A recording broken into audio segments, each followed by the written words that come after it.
प्रिय छात्र एवं छात्राओं, मैं संजय सिविल फोरम में आपका हार्दिक स्वागत करता हूं। 3-4 दिन नहीं वीडियो देने के बाद मैं आज फिर वीडियो 9 अप्रैल बुधवार को प्रस्तुत करने जा रहा हूं। तो जैसा कि आप जानते हैं, प्री हिस्ट्री को पढ़ाने के बाद मैं प्रोटो हिस्ट्री शुरू किया था।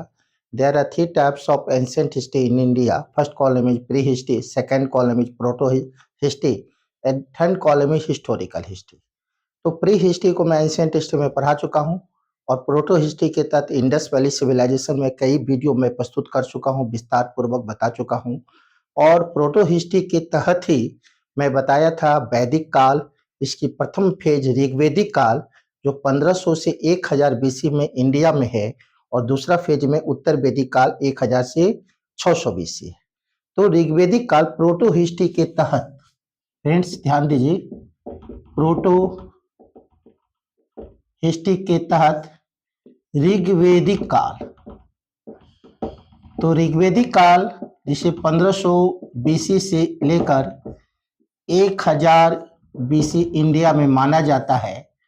तो ऋग्वेद में सिर्फ हम ऋग्वेद का अध्ययन करते हैं। मनुष्य की सबसे पहला धार्मिक पवित्र ग्रंथ वेद को माना जाता है और वेद की संख्या 4 है। ऋग्वेद जिसका हम रचना 1500 बीसी से 1000 बीसी कहते हैं, और फिर उत्तर वैदिक काल में सामवेद, अथर्ववेद, अर्धेयक, उपनिषद, वेदांग, पुराण सभी की रचना हुई। तो ऋग्वेदिक काल के तहत हम आर्य की भौगोलिक स्थिति को बता चुके हैं, आर्य कहाँ से आए। इसके बाद ऋग्वेदिक काल की सामाजिक स्थिति, ऋग्वेदिक काल की पूर्व के वीडियो में राजनीतिक स्थिति को पढ़ा चुके हैं। अब ऋग्वेदिक काल यानी इकोनॉमिक्स लाइफ्स ऑफ इकोनॉमिक्स, ध्यान दीजिए, प्रोटो हिस्ट्री के तहत अभी पढ़ना है। प्रोटो हिस्ट्री के तहत पढ़ना है economics life of Rigvedic period, Rigvedic period. ध्यान दीजिए, आज का चैप्टर है economics life of Rigvedic period. तो फ्रेंड्स ध्यान दीजिए, आर्य भारत आए पशु को चराते हुए, और वो कबीला वाली राजनीतिक संरचना उसके पास मौजूद थी और पशु ही उसकी संपत्ति का मुख्य आधार था। तो वो पशु के चराते हुए अच्छी घास के लिए वो भारत आए। तो ऋग्वेदिक काल का जो आर्थिक व्यवस्था है उसमें कृषि है, पशुपालन है, व्यापार और वाणिज्य है।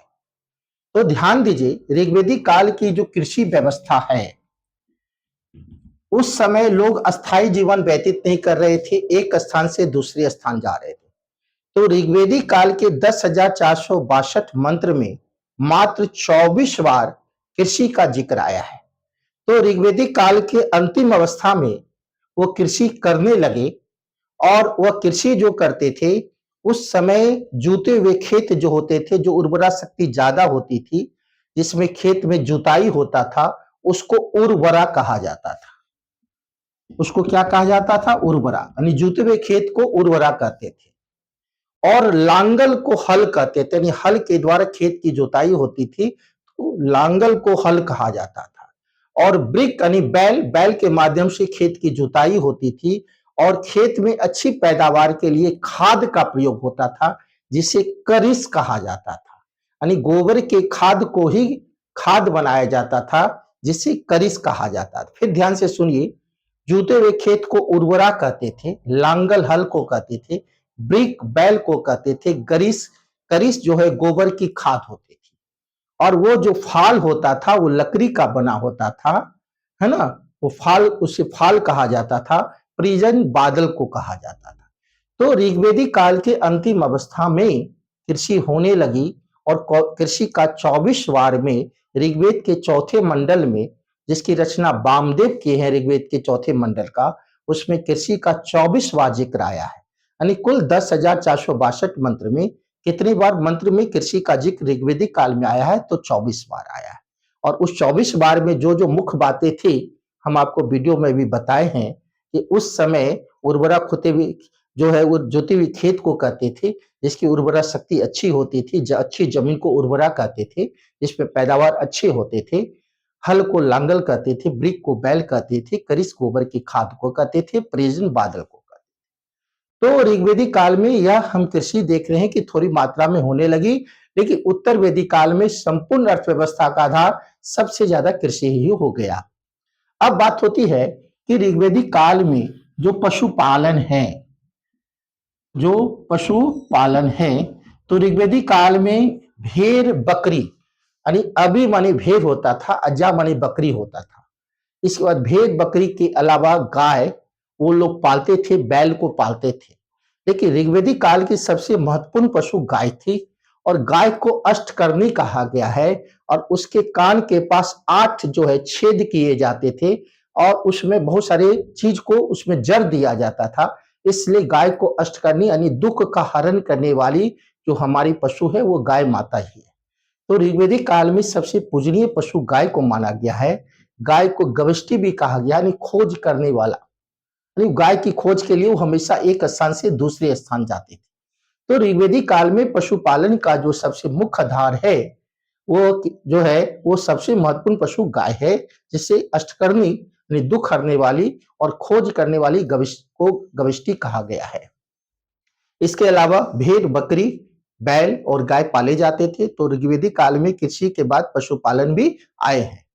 ऋग्वेदिक काल में कुछ मात्रा में पन्नी आए हैं, और उस समय जो व्यापारी होते थे उसे पन्नी कहा जाता था, और ये सूद पर ज्यादा ब्याज पर रुपया लगाते थे, जिसे बैंकोट कहा जाता था। बैंकोट का मतलब होता है सूदखोर। तो पन्नी जो है सूदखोर को कहा जाता था। और ऋग्वेदिक काल में जो हमारे ऋग्वेदिक काल के 10वें मंडल में पुरुष सूक्त आए हैं, जिसमें ब्राह्मण का काम होता था यज्ञ कराना, पूजा पाठ कराना, क्षत्रिय का काम होता था रक्षा करना, और उसके 22 का मतलब होता व्यापार करना, और शूद्र जो होते थे वो सभी की सेवा करते थे। इसके अलावा ऋग्वेदिक काल में कई उद्योग धंधे विकसित हुए, जैसे बढ़ई के काम करने वाले को तत्क्षण कहा जाता था। चिकित्सक जो होते थे उसको भीषज कहा जाता था। नाई का जो काम करने वाले होते थे उसको बाप्ता कहते थे। और जो चटाई बुनने वाले लोग होते थे उसे नद्र कहा जाता था। और यह जो व्यापार होता था वो वस्तु विनिमय प्रणाली पर होता था, और वस्तु विनिमय का मुख्य साधन होता था गाय और जो है उस समय सोने के सिक्का को निष्क कहा गया, यानी उत्तर वैदिक ऋग्वेदिक काल में सोने के सिक्का को निष्क कहा गया, और वस्तु विनिमय का साधन गाय था। तो आप फ्रेंड्स देखें कि ऋग्वेदिक काल में अर्थव्यवस्था का जो आधार है वो थोड़ी मात्रा में 24 बार कृषि आ रही है, पशुपालन आ रहे हैं, और व्यापार और वाणिज्य आ रहे हैं। इसके बाद मैं अगले वीडियो में ऋग्वेदिक काल के रिलीजियस को लेकर कुछ बात कहूंगा आप लोग को। ऋग्वेदिक काल की छोटी सी वीडियो है धार्मिक, को मैं अगले वीडियो में बताने जा रहा हूं। तो मैं अभी बताया ऋग्वेदिक काल की आर्थिक स्थिति, economics life of Rigvedic period, जिसमें आधार रखा था कृषि, पशुपालन, व्यापार और वाणिज्य। तो इसी के साथ आप वीडियो को निरंतर बार बार देखिए, फायदा उठाइए, और निरंतर वीडियो मैं दे ही रहा हूं। मॉडर्न हिस्ट्री को पढ़ा चुका हूं, एंशिएंट को पढ़ा रहा हूं। इसका भरपूर लाभ लीजिए, क्योंकि पीसीएस का सबसे कोर विषय हिस्ट्री है। अगर हिस्ट्री कमांड कॉन्सेप्ट के साथ क्लियर हो जाता है तो आप सफलता के बिल्कुल नजदीक पहुंच जाते हैं, और सफलता मिलना लगभग तय है। तो इसी के साथ मैं अपने वीडियो को और अपनी वाणी को ही विराम देता हूं। धन्यवाद।